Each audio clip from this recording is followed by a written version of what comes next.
Hello friend, स्वागत है आपका अपने यूट्यूब चैनल जी के वर्ल्ड 01 में। इस वीडियो में हम पढ़ेंगे खिलजी वंश से 20 महत्वपूर्ण प्रश्न पार्ट 3। इसके पहले हमने 2 पार्ट कवर किया है खिलजी वंश से। अगर आपने दोनों पार्ट नहीं देखा है तो जाके चैनल की प्लेलिस्ट में देख लीजिए, खिलजी वंश के नाम से प्लेलिस्ट बनी हुई है। तो चलिए शुरू करते हैं पार्ट 3 क्वेश्चन नंबर 1 से। क्वेश्चन नंबर 1, प्रसिद्ध कवि अमीर खुसरो निम्नलिखित में से किस एक को छोड़कर बाकी सबके समसामयिक थे? ऑप्शन ए अलाउद्दीन खिलजी को, ऑप्शन बी गयासुद्दीन बलबन को, ऑप्शन सी इल्तुतमिश को, ऑप्शन डी जलालुद्दीन खिलजी को। तो सही आंसर हो जाएगा आपका ऑप्शन सी इल्तुतमिश को।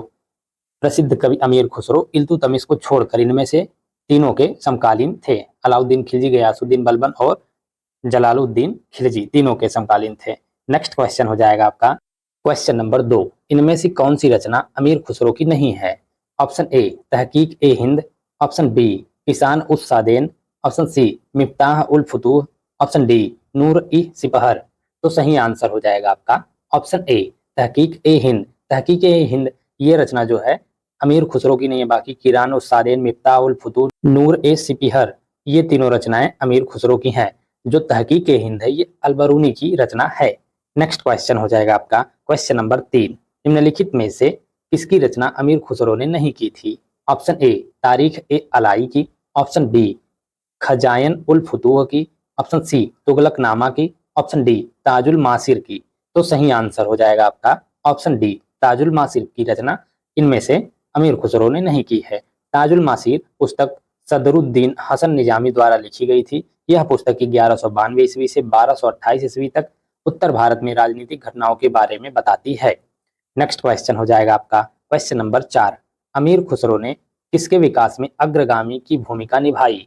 Option A Awadhi, option B Brajbhasha, option C Khari Boli, option D Bhojpuri. तो सही आंसर हो जाएगा आपका ऑप्शन सी खड़ी बोली। अमीर खुसरो ने खड़ी बोली के विकास में अग्रगामी की भूमिका निभाई। नेक्स्ट क्वेश्चन हो जाएगा आपका क्वेश्चन नंबर 5, निम्न में से किसे हिंदी खड़ी बोली का जनक माना जाता है? ऑप्शन ए मलिक मोहम्मद जायसी को, ऑप्शन बी अमीर खुसरो को, ऑप्शन सी कबीर को, ऑप्शन डी अब्दुल रहीम खाने खाना को। तो सही आंसर हो जाएगा आपका ऑप्शन बी अमीर खुसरो को। अमीर खुसरो को हिंदी खड़ी बोली का जनक माना जाता है।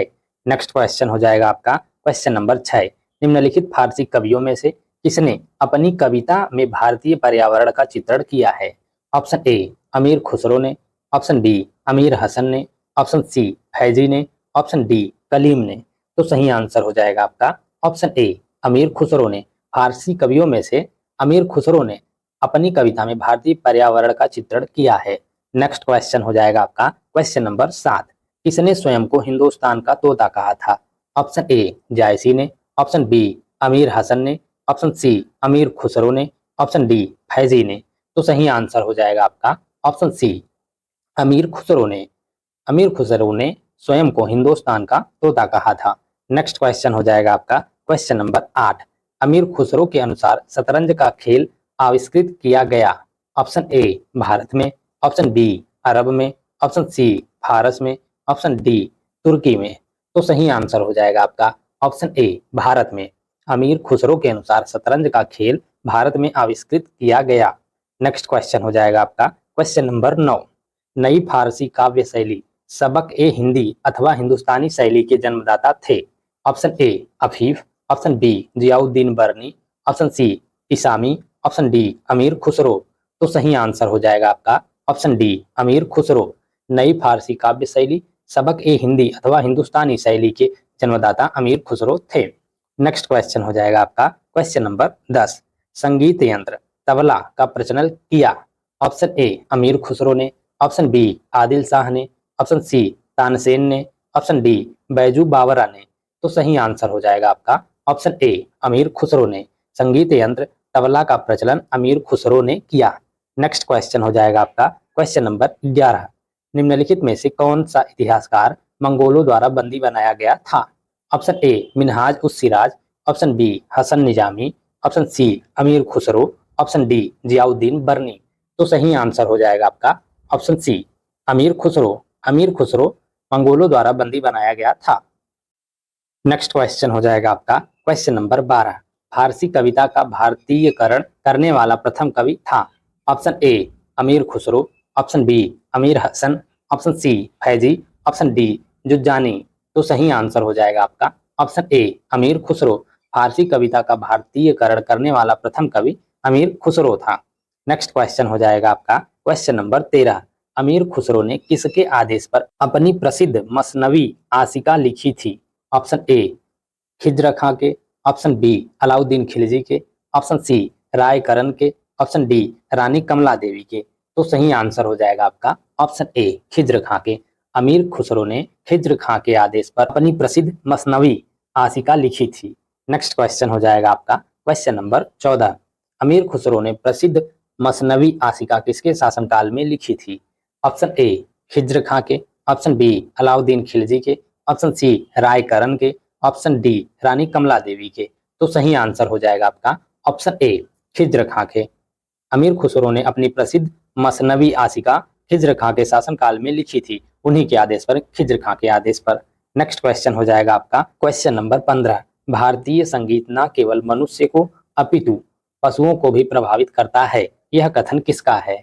ऑप्शन ए अमीर खुसरो का, ऑप्शन बी अमीर हसन का, ऑप्शन सी फैजी का, ऑप्शन डी जुज्जानी का। तो सही आंसर हो जाएगा आपका ऑप्शन ए अमीर खुसरो का। भारतीय संगीत न केवल मनुष्य को अपितु पशुओं को भी प्रभावित करता है, यह कथन अमीर खुसरो का है। नेक्स्ट क्वेश्चन हो जाएगा आपका क्वेश्चन नंबर 16। मीर हसन देहलवी निम्न में से किसके दरबार में था? ऑप्शन ए अलाउद्दीन खिलजी के, ऑप्शन बी मुबारक खिलजी के, ऑप्शन सी मोहम्मद बिन तुगलक के, ऑप्शन डी फिरोज तुगलक के। तो सही आंसर हो जाएगा आपका ऑप्शन ए अलाउद्दीन खिलजी के। मीर हसन देहलवी अलाउद्दीन खिलजी के दरबार में था। नेक्स्ट क्वेश्चन हो जाएगा आपका क्वेश्चन नंबर 17।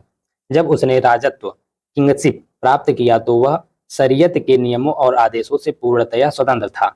बर्नी ने यह कथन किस सुल्तान के लिए कहा? ऑप्शन ए बलबन के लिए, ऑप्शन बी इल्तुतमिश के लिए, ऑप्शन सी अलाउद्दीन खिलजी के लिए, ऑप्शन डी मोहम्मद तुगलक के लिए। तो सही आंसर हो जाएगा आपका ऑप्शन सी अलाउद्दीन खिलजी के लिए। जब उसने राजत्व प्राप्त किया तो वह शरीयत के नियमों और आदेशों से पूर्णतया स्वतंत्र था।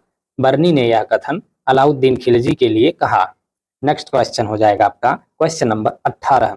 विंध्याचल की पहाड़ियों को पार करने वाला प्रथम तुर्क सुल्तान था? Option A Balban, option B Iltutmish, option C Alauddin Khilji, option D Firoz Shah Tughlaq. तो सही आंसर हो जाएगा आपका ऑप्शन सी अलाउद्दीन खिलजी। विंध्याचल की पहाड़ियों को पार करने वाला प्रथम तुर्क सुल्तान अलाउद्दीन खिलजी था। नेक्स्ट क्वेश्चन हो जाएगा आपका क्वेश्चन नंबर 19। अलाउद्दीन खिलजी के आक्रमण के समय वारंगल पर किस राजवंश का शासन था? ऑप्शन ए चोल राजवंश का, ऑप्शन बी चालुक्य राजवंश का, ऑप्शन सी काकतीय राजवंश का, ऑप्शन डी यादव राजवंश का। तो सही आंसर हो जाएगा आपका ऑप्शन सी काकतीय राजवंश का। अलाउद्दीन के आक्रमण के समय वारंगल पर काकतीय राजवंश का शासन था। नेक्स्ट क्वेश्चन हो जाएगा आपका क्वेश्चन नंबर 20।